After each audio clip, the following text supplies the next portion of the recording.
Hello, everyone. This is Corey, your DM. As you can tell, I sound like garbage right now because my microphone I use actually broke. I'm not sure if it's the cord or not. I got to find a new one. Hopefully, that's it because I should have another one lying around.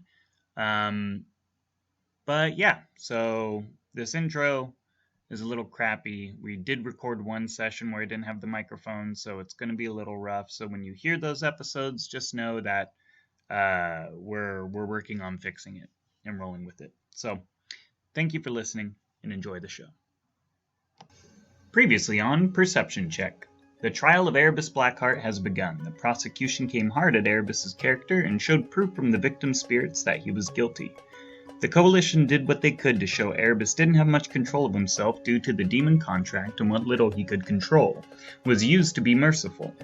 The judge seems intrigued even though the odds are stacked against them. The prosecution's witnesses have all been called, so now, with Erebus's life hanging in the balance, the defense calls to the stand Harlathurl.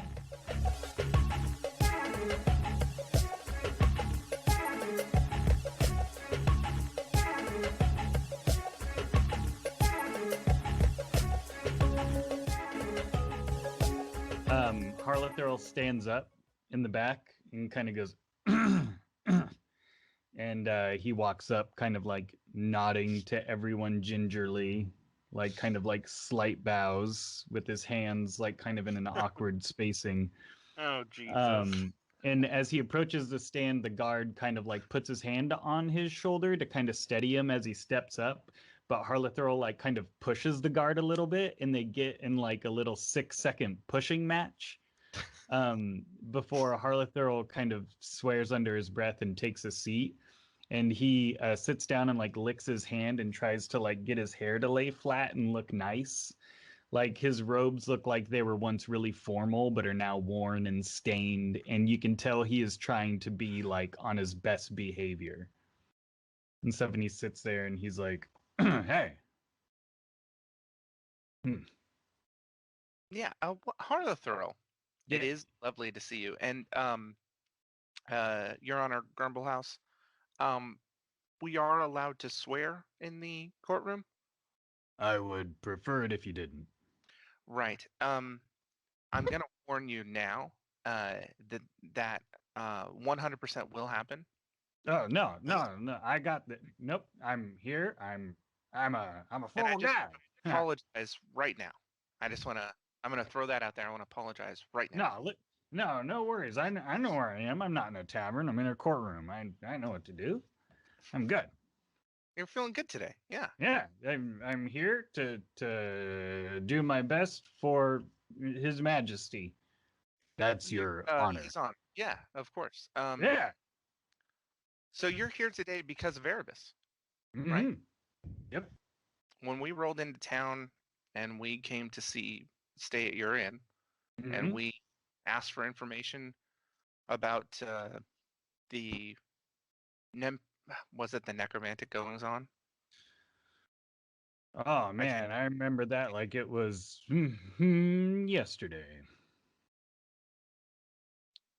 And if I remember correctly, and uh, I just want to show Erebus' character here, Yeah. Oh, right? Erebus. Yeah, Erebus is the best. He used to come in all the time to get a drink. We would chat for hours and share stories of adventures. This arrest really took me by surprise because I didn't think there was anything he could do to hurt a fly. Okay. Erebus. Erebus, right? We're talking about Yeah, Erebus. yeah, he used to be one of the best leather workers in Red Larch until the fire. He decided to take the gold and retire. Not sure what he's up to nowadays, but I would see him a couple times a week, always walking around outside, handing out little toys to the kids running around. And if you ask me, there's no way he could have done all this.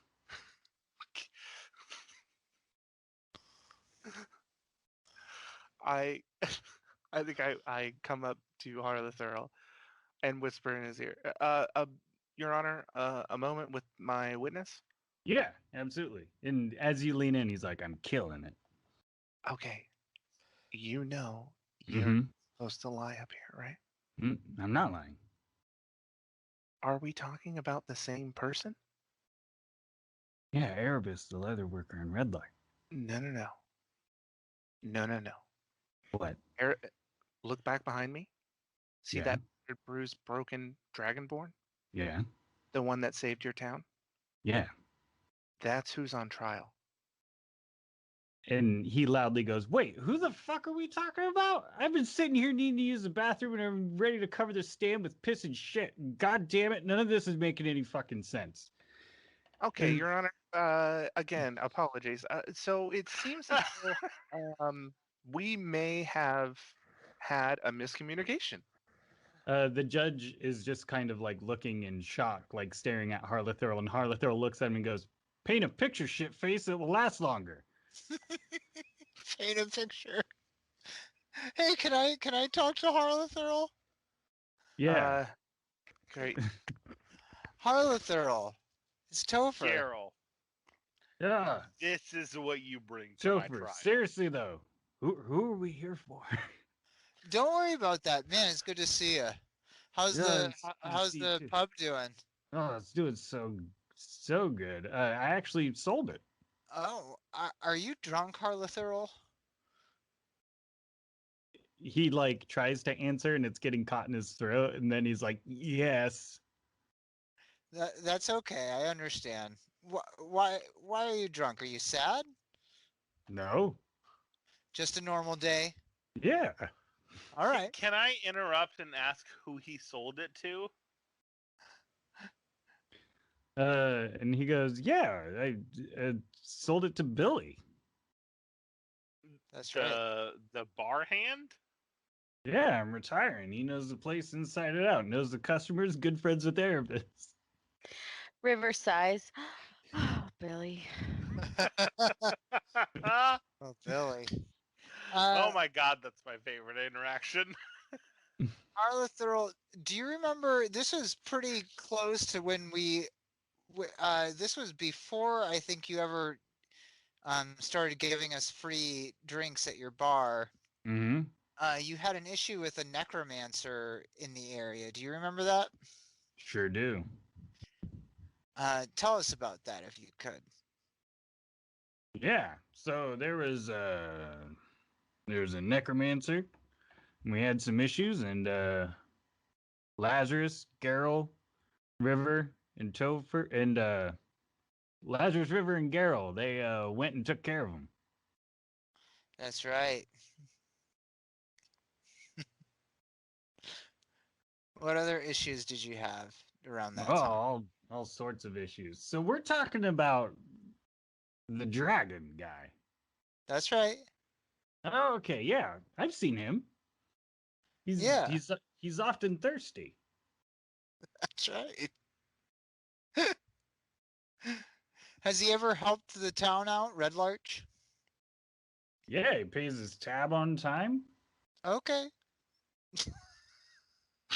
I was thinking maybe more of like, helped make it a safer town. Well, I mean, he fought in the Titan War, didn't he? Yeah. So did I. Yeah, he did. Is he getting an award? Is that why he's here? I should get one too. I fought. Hey, you in the dress up there. Where's my award? Oh, Am I man. getting one? Do you want me to answer as the judge? The judge is still just kind of like staring at him in shock, and he's like, "All right, well, fuck this. I deserve a goddamn award." Uh, Oh, Harlethurl. Why is he a witness? Because I know Erebus. I interact with him all the time. So this isn't the leather worker at Red Larch. No. Well, that's good. All this stuff sounded so strange. There's no way he could do any of this stuff. So I think we can all leave here knowing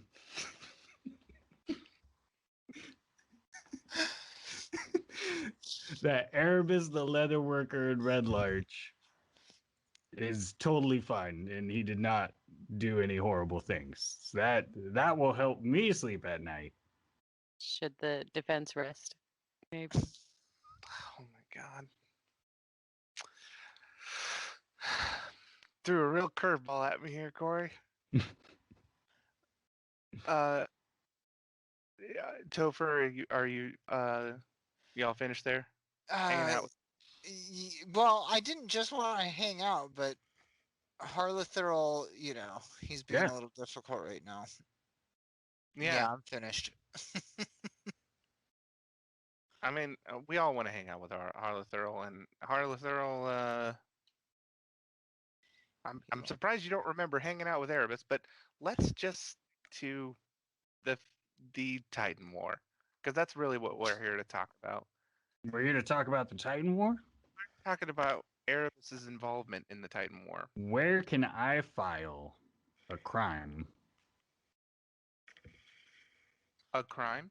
Yes, a crime has been committed here today. Is it the fact that you don't have a medal? No. I think this fucking guard took my keys when he put his hand on me. Now here they are. It's fine. What were you saying? Titan War. You know what, Your Honor? I think we're all done here. We are? Did we win? Yeah, Harlothril, you get to go home. I get a trophy? I will make you a trophy. Well, I think this worked out well for everybody. And he's still like sitting down, and the guard comes over and like is trying to get him out of the seat, and he reaches in his pocket and holds his keys up in his hand as he's like kind of shoving with him a little bit, and then like walks out and just leaves the courtroom. Why did we think this was a good idea? Oh, this is my idea. Why did I think this was a good idea to call Harlothril? Well, I gotta say, it was a nice comedy relief after how depressing the prosecution was. So that's good. Oh, God. Under the handouts on Shard Tabletop, everyone sign up for it. It's amazing. There is a handout for witnesses, so you can see all the witnesses that are available to you. Harlothril just left. So what would you like to do now? Who would you like to call to the stand next? I think I'm looking at this list. I don't think we need Billy as well. I think that's just silly. Silly. Yeah. I did that for a reason. Sight and Blind. Don't really know Erebus very well. I'm gonna say no to those as well. Not too much. Okay. Thala, Fluffy. Yeah, I don't think we have. I don't Is think Fluffy in the courtroom? Not at the moment, but you do know, not you, Erebus, but Geralt, he is waiting outside of the building in case he is called. Oh, okay. Does that even make any sense, you guys? To bring Fluffy To in? call a dragon? He can talk, and he knows Erebus. It's just going to be a bunch of character witnesses at this point, right? That's all you're calling. Yeah, yeah, pretty much. Everybody is. Yeah, that's exactly what it is, except for Hamath. Hamath is probably one of the most important of all of the witnesses that we'll talk to today, because they know about the demon contracts. So maybe starting with Thane. The King of Prideborn? What do you guys think? Yeah, I think it's also good to establish that we were at war for, some of this at least. Sure. I don't. Josh, do you have a say in this? Do you want to have a say in this? I don't think that I would. Okay. And I do want to say what we're going to do is we are going to play this out in Erebus. If you have any issues with anything being said, I will refer to you after the interviews to see if there's anything you would like to correct after. Okay. That'll work. All right. So you call Thane to the stand. He stands up. He's in very regal robes. He's there personally and has been waiting. He's young. His father was very old before he was murdered by David Horselhoff. But he's a young man, probably late 30s. But you can just tell that there's a lot of like nobility around him by looking at him. He has grown up in this world around royalty as a prince. So he majestically like walks towards the stand and sits down. And he is willing to take questions. Okay. Great. Does anybody want to talk first? I don't Nope. have anything to say. Okay. Well, I'll start then. Your Highness, thank you so much for coming. We really appreciate you taking the journey to come down here and speak on behalf of Erebus. Of course, Garrow. No problem. On that subject, can you tell me what Erebus means to you and for the kingdom of Prideborn? And I say what he means to you as in, if he wasn't here, where would your kingdom be at? I know Well, it's a heavy question. Oh, go ahead. I was going to say, I know it's a heavy question, but I think I want to, at this point, really establish how much I think this world needs Erebus. Yes. I think it is very important that Erebus is with us. The kingdom of Prideborn, every kingdom, including this one, would not be standing if not by the efforts of the coalition. Each one of them played a role in rallying the world to combat this unconscionable evil. I owe everything to the efforts of everyone who took part in that war. And I believe, like a timepiece, if one gear, if one cog is missing, it does not work. You need all the pieces together, working together in tandem. Sorry, guys, if you hear meowing, my youngest cat is very horny. That is out of character. King Thane did not just say that. And he says it completely ruins everything if things aren't working together in tandem. We lost my kingdom. I lost my father. But because of those efforts, we were able to rebuild. And Prideborn today would not be standing if not for the efforts of the coalition. Erebus Blackheart was essential in gathering supplies to rebuild our home and support those who faced losses due to the Titan War. The fact that this hero is being held to trial is a travesty. Thank you. Thank you. Those are powerful words from a king, and I really, really appreciate that. Thank you for coming down. The only question I have for you regarding Erebus is, do you think, based on his past actions and what he's on trial for today, and the good that he's done and the bad, is he eligible for forgiveness?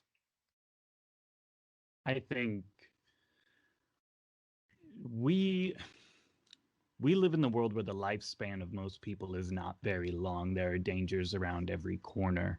There are things that can control us. There's magic that can charm us.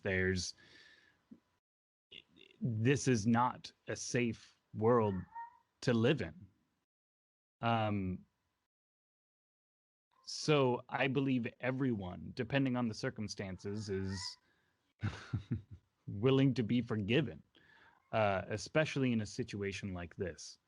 I'll stop you right there, and I'll Yeah. point to you said, spells and things that happen to people. And Yes. we have a firsthand account of that, right? With David Horselhoff, another hero who Yes. unfortunately turned towards a more evil side, a world dominating side, a power that he could not overcome, which is unfortunate. Although David and I have our differences, he was a hero. I think you and I will both agree that Erebus is in that same situation. He's a hero, but he has got his flaws. Yes. Agreed. Again, Prideborn was liberated with the help of David Horselhoff when he was young. It goes to show that it doesn't matter what your history is or how strong you are. There are things that can corrupt you and take over. It's interesting that you point that out, actually, because what we're talking about is something that took over Erebus, and now he's free from that. Where, unfortunately, David Horselhoff did not have that option. He was completely overtaken and lost forever. But Erebus has a chance, I think you will agree, at redemption based on being free from this control. And I just thank you so much. Your words, your presence here means so much to the coalition, and thank you for coming. Okay. Did anyone else besides Geralt want to ask Thane any questions? Thane, how many lives do you think were spared if you had to give a number or an estimate by Erebus's presence and his actions? I honestly think it would be impossible to calculate. Because it was so many? Yes. River doesn't have any questions for Thane. Okay. The judge kind of nods and says, "Thank you." And he looks over and says, "Would the prosecution like to ask any questions?" And Harrison stands up and kind of approaches the stand and says, "Thane, thank you for coming. A person of your stature must care a lot about this situation to come all this way. And of course, we all appreciate it, and it is good to see you as a representative of Liege." Thane says, "Thank you." And she goes, "Now, yes, it is true that David, who was once a great hero of your kingdom, didn't come back from that brink. But let's say, after killing your father, which my condolences, after starting the war, if during the battle he was able to overcome Nicholas Mage's seduction, do we just close the book? Do we look away from those situations? All the lives he took, all the pain he caused, the kingdoms he sank into hell. And as this is going on, I want to ask Adrian, how is Sorrow doing?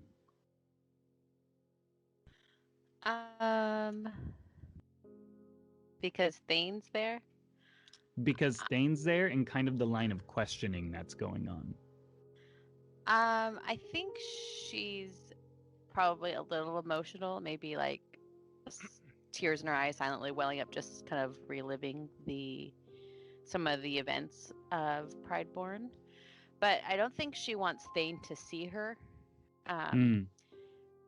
If he's young, he's probably not much older than her, and her parents were close with the king. So I think she's probably like trying to hide in the back, if she can, like maybe has her face covered, because she's sure that he would recognize her.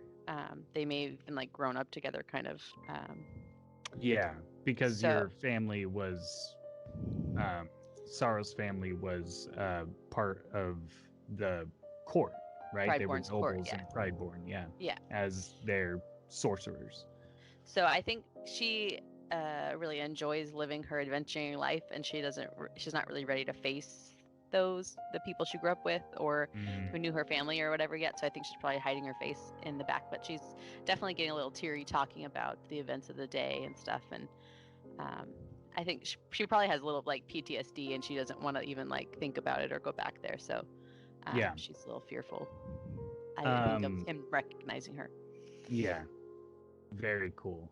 So Harrison kind of goes along this line of questioning, and Thane kind of goes, well, now we're talking about, you know, the loss of entire kingdoms. I don't believe you can go one-to-one with these two people.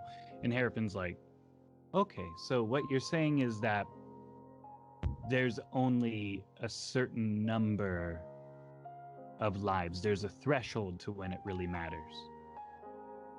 And Thane's like, no, that's not what I'm saying at all.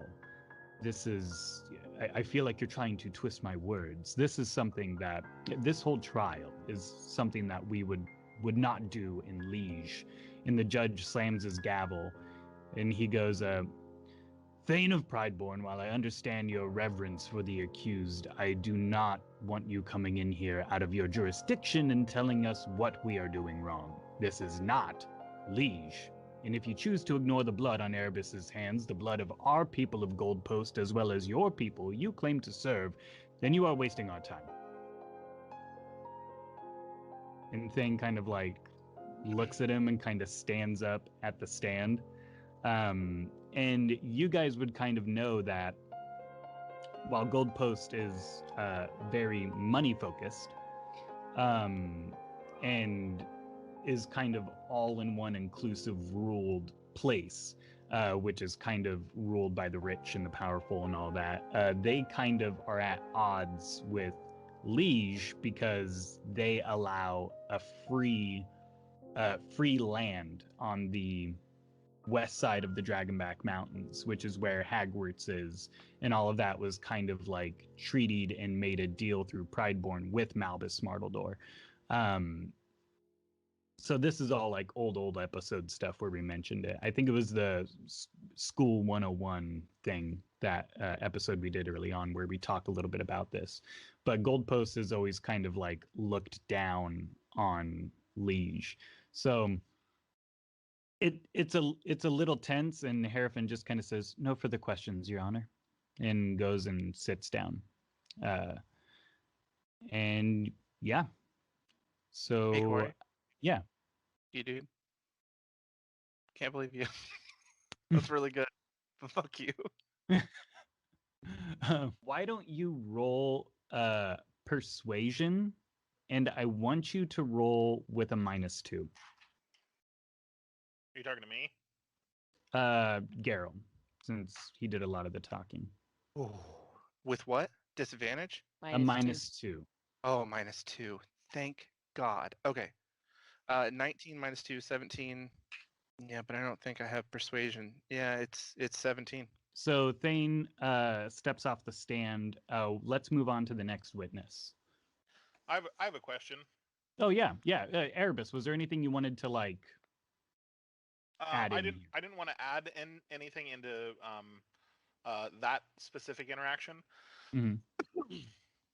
The family from my first time in Goldpost on the podcast. Yes. Are they here? Yes, they are in the crowd towards the back. I might call it on them at some point. Yeah, as a character witness. So who do we want to call next? I think we should bring Fluffy in. Okay. Just very quickly. Okay.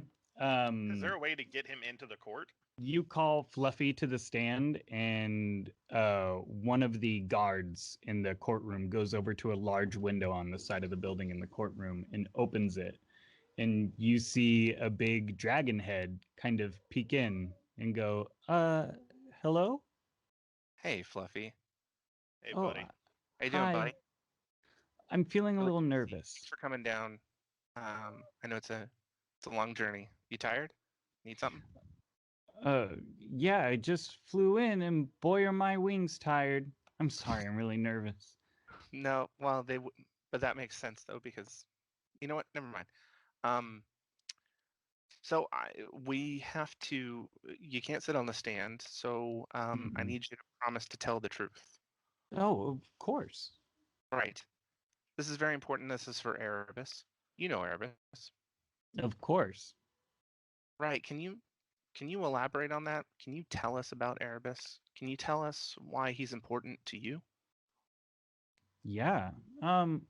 Well, I don't know if anyone here knows this, but I'm a dragon, and um, a lot of people don't like that when they see me, and it can be kind of scary for them and myself. Um, but Erebus has always been so kind to me. All of the coalition has been so kind to me when they haven't really had much of a reason to. Um, he's he's called me brother, and while yeah, he's a dragonborn and he's silver. Um, Either way, I feel like there's always been kind of a kinship and a respect, and I feel very accepted. Well, that's great. That is amazing. I'm really glad you're feeling that way. And I do want to steer you just in one quick direction, and that is Mm-hmm. there's two things that I want to talk about. Number one, when we found you on the island and you were stuck in that place, and we were able to get you out, and then you came and over to Liege, and you were just living your life, right? Yeah. Right. And then unfortunately, that hunter came, Yeah, right? Do you remember that? I do. Right. I know it's hard. I know it's very, very hard. Well, the hunter, he did some damage to you, and the coalition, including Erebus. In fact, I think he might have been the biggest advocate for helping you. Uh, Mm-hmm. we we were very angry with that hunter, and that hunter saw justice, and we were able to help you, and Erebus being part of that. I just wanted you to to talk to anyone in here, including Erebus, about how you feel about that. Um, well, from what I hear, there have been quite a few lives that have been taken, and I guess I'm one of the better witnesses to explain the lives he's given. I I died, and if it wasn't for Erebus and River, I would still be dead for nothing. So I really have them to thank the fact that I am here. I don't think anyone who is going around killing people in that way is all bad. If they would save someone like me. That's great. Thank you very much. Um, I guess what would you say um, to Judge Grumble? I'm reading my notes. House. What would you say to Judge Grumble House now in defense of Erebus for the things that he's done, and is he and should he be allowed to continue living um, and maybe be forgiven? Fluffy kind of thinks hard for a minute and then kind of turns his head a little bit, and you hear kind of the frame of the window as he turns his head kind of creak, and Fluffy gets a look of like, oops, um, and looks at up towards the judge and just kind of says, Erebus is up for execution, and I'm assuming there's been quite a few people who have come through here for execution, which means that this room has also taken part in taking many lives. And Judge Grumblehouse, you also have a chance to give one. And you could give one and save many more. That's awesome. Well God, spoken. I love Fluffy. Well, thank you, Fluffy. I don't know if you want to hang around, but you're more than welcome to go back to Hagwards. Okay. He pulls his head out, but he does wind up breaking the window, and you hear him outside go, I am so sorry. Don't worry about it. I will take care of it. River casts mend and fix the window. Perfect. She can't. So, Oh, some that's of- right. We're no Racist. magic. Never mind. Yeah. She tries to and then remembers that she can't. Yeah, and as you attempt, like people in the crowd are like, huh? And then they're like, oh yeah. Aw. Um, Aww.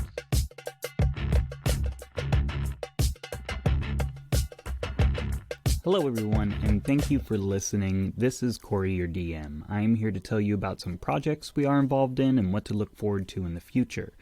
If you're hearing this, that means you can make a huge impact on our show and how we grow. All I ask is that you jump on your podcast player of choice and drop a review for us. We are excited to be recording again, even though it is virtual and we are sacrificing audio quality, but we just couldn't wait to continue the story. If you enjoy the show, we don't advertise, so word of mouth is crucial for our show to be a success. So tell your friends, visit us at perceptionpod.com, that's perceptionpod, as in podcast.com. Or look for Perception Check Podcast on Spotify, Apple Podcasts, Stitcher, Podbean, or almost anything out there. If you do have a podcast player that we are not on, you can always send us a message on Facebook, and I can make sure that we get our show on there. Or you can just say hello. In other news, are you looking to relax and have a delicious sip of a cocktail after you get the little ones to bed? Well, our very own Matthew has you covered. Subscribe to Bedtime Bartender on YouTube and get a slew of creative recipes for that perfect drink. Matt has done episodes on the top 10 drinks of 2020, flips, and my personal favorite, BTS-inspired drinks. Having children is not required, but speaking as a parent myself, man, I could use a drink after bedtime. So check out Bedtime Bartender on YouTube and drink responsibly. Now, back to the show.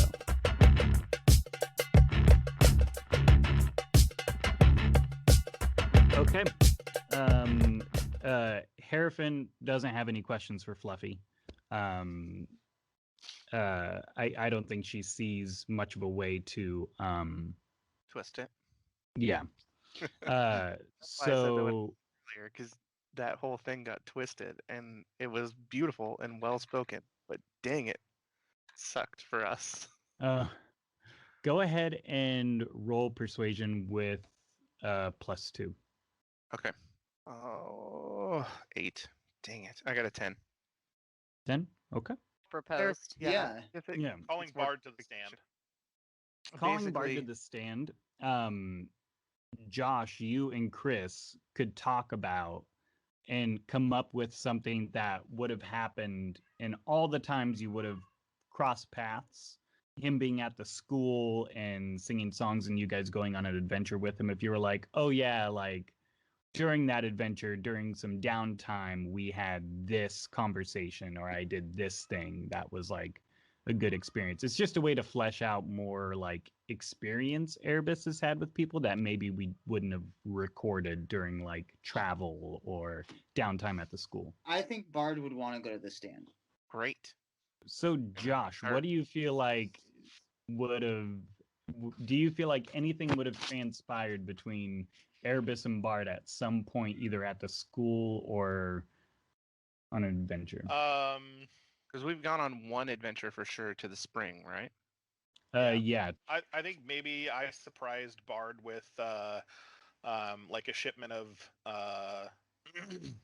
like musical instruments and stuff Hmm. that I found on one of my supply runs. I like that. I think that would make sense. You know, you come across some supplies of musical instruments and you're like, hey, you know what? Bard would like these. Yeah. The school needs these. Yeah. Chris, why don't you give me just, we're not going to fully role play it out, but why don't you give me a little bit of like what Bard has to say. Okay. My first, I know two things for sure about Bard. Mhm. Or not Bard, excuse me, about Erebus.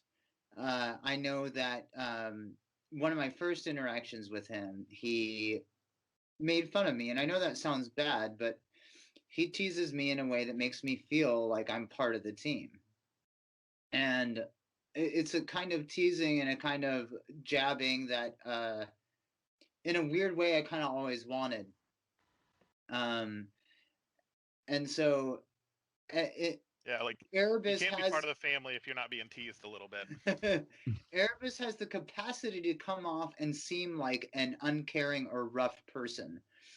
But I think from someone who is close to that and beneath that rough skin, you realize that he does it with a good heart and because he cares.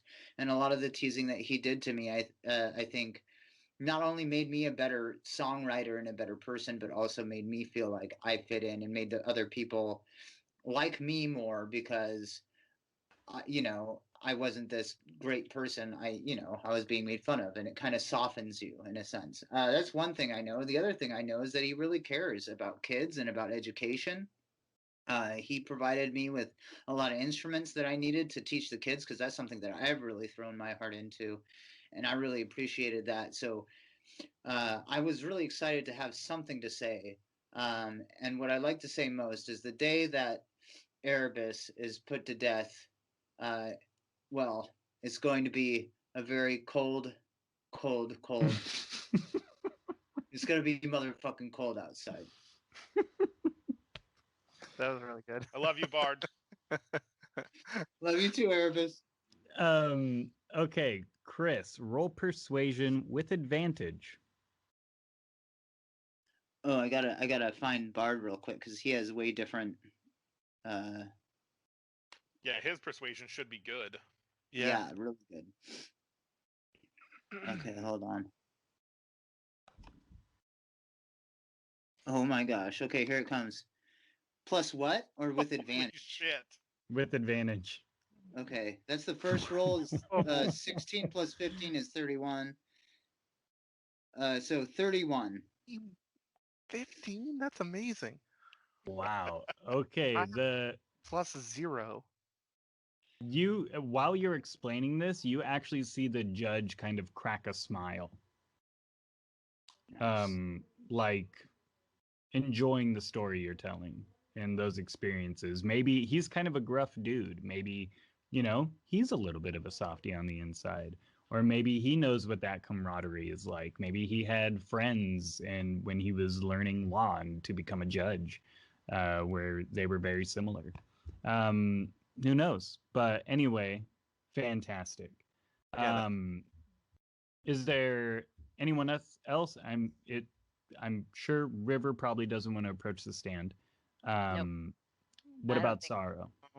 I don't think Sorrow would either. She Okay, doesn't want to yeah. be in the public attention. I don't think she has a good enough relationship with Erebus. That makes sense. Yeah. That tracks. You said she was Um, back. Yeah, she was kind of hiding. Yeah, because she Uh, knew the king would be there. what Why- about? Can I ahead. whisper back to Geralt Yeah. and just be like, the family in the back, would you call them? Do you know their name? No. Well, name for them, so I can use it. I wouldn't know their name. You Yeah. want me to make one up? No, no, that's fine. Maybe that's the part of this whole thing. Sir Judge Grumblehouse. Yes. I may approach for a moment. Of course. Thank you for allowing me to come up here. I have a strange request. You see that family in the back corner there? Yes, the man and woman and their child. Right. I don't know their name. And I would assume you might, being in this community. But Erebus has asked for them to come to the witness stand, and I honestly don't know why. But If you would allow it, would you call them up here? Yes, that would be fine. And he kind of like looks up and kind of points over, and then they finally get the idea that they're kind of talking to them. And he calls them up and he says, the defense would like to bring one of you to the stand. Is that something you would be willing to do? And the wife says yes. And their names are, Josh, why don't you give me their names? Eric and Persephone. Eric and Persephone. Wow. Awesome. Yep, last name. Smite House. Perfect. Okay. Persephone Smite House says that she would take the stand. So Josh, out of OCC here, are you asking the questions? I think so, yeah. Okay. I think that would make the most sense. Yeah, let's do it. I was gonna say, so we'll just retcon that I asked the judge if the person on trial can ask the questions. Hey man, this whole trial is wild. And who knows what the rules are in this world? This is fine. Okay, so the floor is yours, Josh. Do you remember me at all? Of course, Erebus. What was our first interaction? Well, she kind of laughs and looks at the judge, and she says, well, we've met only once, and I believe it was during one of your raids. Yes. You broke into my house. My husband and I and our very small son. Or do they have 2 kids? Yes, I believe so. I think they had a daughter. Anyway, they have a couple of kids, I believe. I should have re-listened to that. But they have a couple of kids. One's younger. And anyway, you broke in and you were looking to loot our home. And my husband, he's a woodworker, and he had one of his tools while we were hiding in the closet, and he jumped out to attack Erebus. And they got into a fight, and Herafin's kind of like looking around, and the judge is just kind of staring intently, trying to figure out where exactly this is going.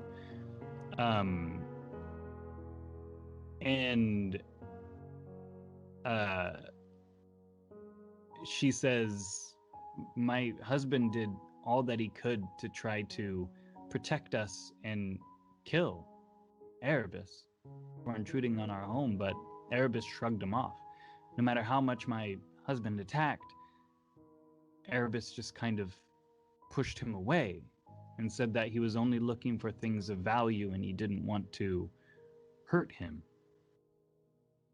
And she kind of smiles and she's like, incidentally, during the scuffle of my husband trying to get a shot in, he wound up injuring himself on his tools. When Erebus knelt down to him, I bursted out and asked him to spare us, and he said that he was not interested at all in taking any lives in our home. He was just trying to make his living, find things of value. He actually used his own breath, the cold, to help the wound and stop the swelling and the bleeding. My husband probably wouldn't be alive today if it wasn't for him. I think there's a lot of things in the world that people do that we turn away because it's normal. Like people go out and hunt animals, people go out and hunt monsters for a living. People hide in the shadows and hunt people for a living. And there are those that just want freedom on the seas, and they're looking for ways to make their living. Some are more violent.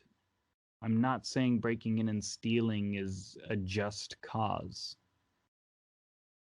But the events of that day showed a lot of moral character. And it's why my husband's alive. It's why my child and I are alive. And it's why we welcomed another child, our son, Erebus.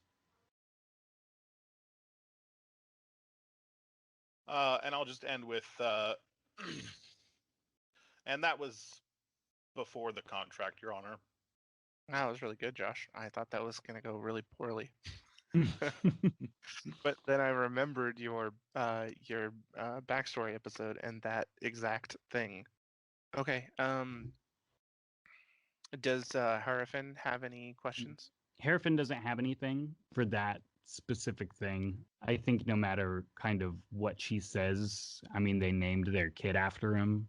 I don't think she's going to get what she wants from them. Even pitching the situation about like, yeah, he was pirating, like in that moment. But it's not necessarily what he's on trial for either. So we will move on from that one. Why don't we bring up Lazarus? Oh, okay. I was going to say, do you want to bring up Lazarus or one of the two surprise witnesses we talked about? Let's do Lazarus. Okay, great. Lazarus stands up and goes, kind of clears his throat and walks up and sits down. And he looks kind of not distraught, but you can tell he's deep in thought. Right. Lazarus, buddy, thank you so much for coming. I know course. This is going to be hard for you. If you don't mind if I tell the court here just a bit about it, unless you would like to, about how your situation and the things that you've gone through correlate with this trial and what Erebus has gone through. Yeah.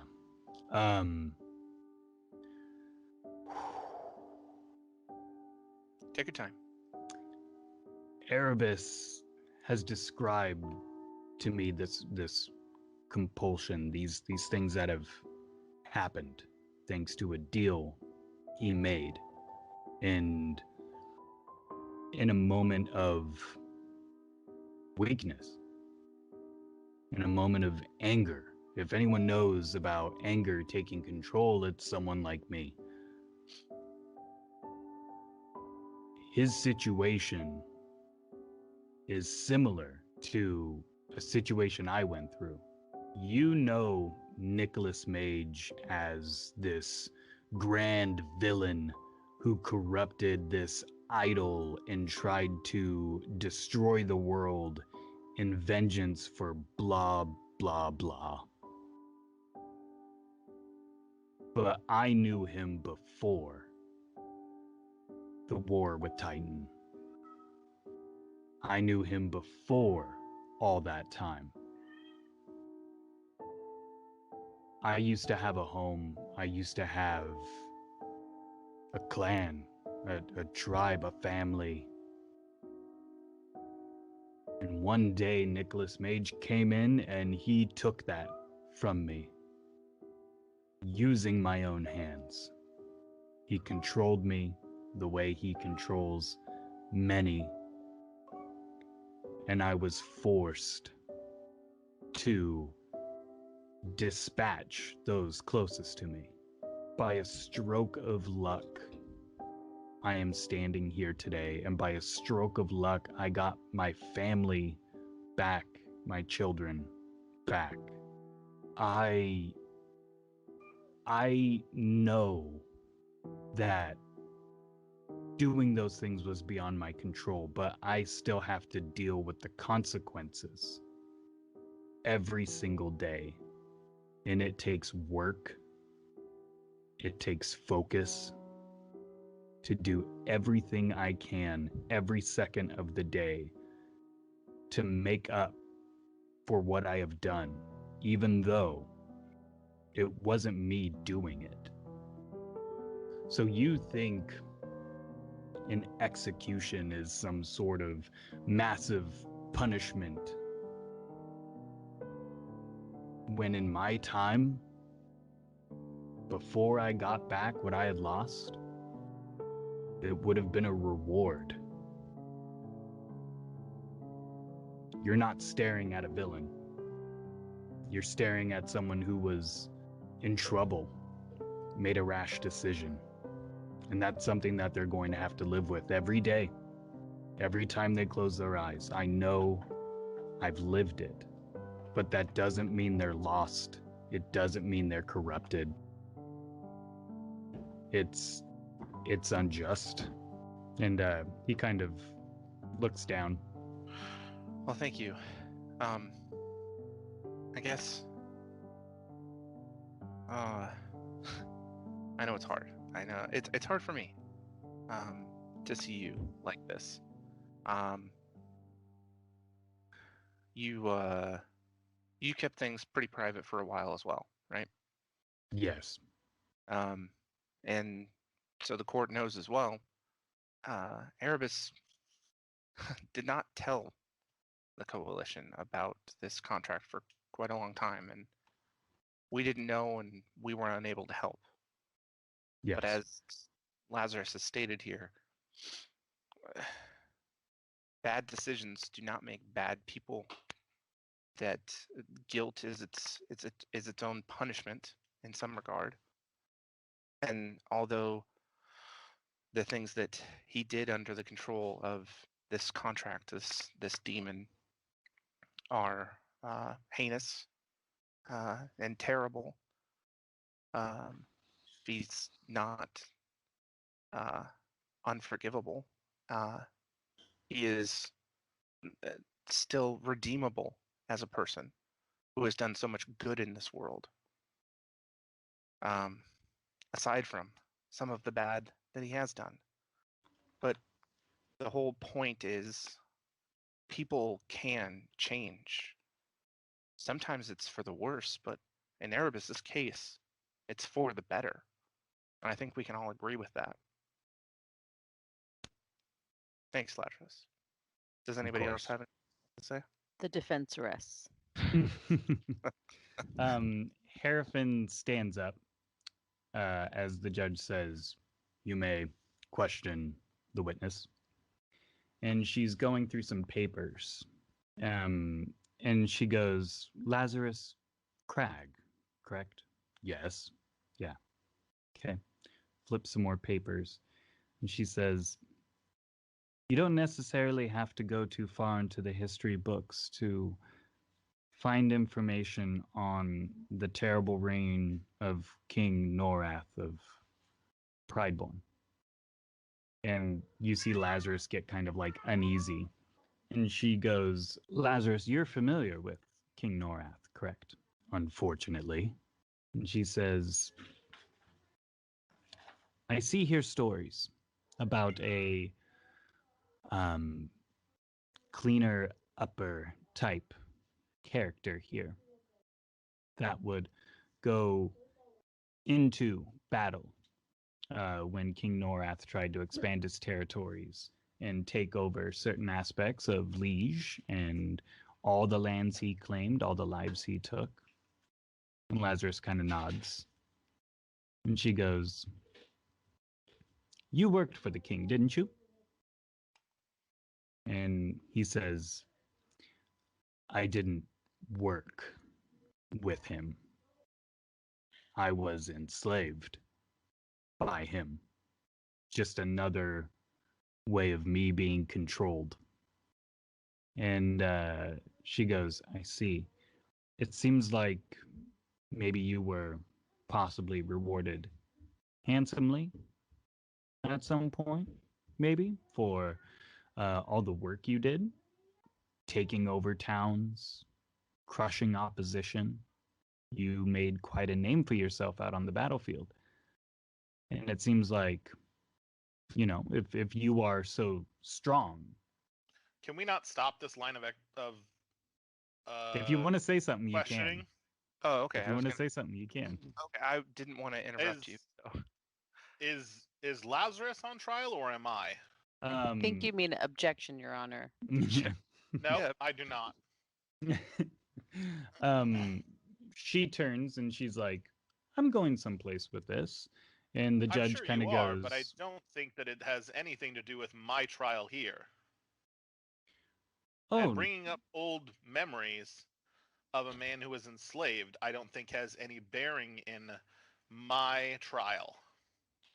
And the judge goes, well, if you do have a point, I suggest you get to it quickly, Harrison. She goes, yes, Your Honor. My point being is that, Lazarus, you have a bloody history of violence. You talk about knowing Nicholas Mage before we did in the slaughter of all these people. It seems like slaughtering people is in your blood. That's what you do best. We have no proof of your control, so everything you're saying, I feel like can't necessarily be used as any sort of evidence or character witness. And Lazarus, like, you see him kind of like bite his lip as he's staring at the lawyer, and he kind of leans forward and kind of rocks back, and he goes, this is not a conversation about strength. Strength means nothing. It has to do with who has the power, who has the numbers. I've done terrible things, and I'm making up for those things. And yeah, I don't have any sort of proof. You can strict anything I say from the record if you wish. But I know that Erebus Blackheart sitting across from me is not worthy of this. And Harrison goes, okay, well, I've said all I need to say. No further questions. And goes and sits down. Bert's in the back Alright. scribbling Harrison into his hand. Your Honor, I would. This might be unconventional here, but we don't have proof. But I was there when Nicholas Mage took over Lazarus. I know he did that. In fact, I killed Lazarus to try to kill Nicholas Mage at the behest of Lazarus, who wanted to be rid of this evil. So, Harrifin's statement about whether or not Nicholas Mage's presence over or control over Lazarus was real or not, that's insulting. I was there. I remember. I still feel that guilt as well. And the But- judge kind of looks at you and he's like, well, if this is how everything happened, then how exactly is Lazarus back? And Bert from the crowd stands up and goes, well, you see, there was this book. And the judge goes, a book? And Bert goes, never mind. And sits back down.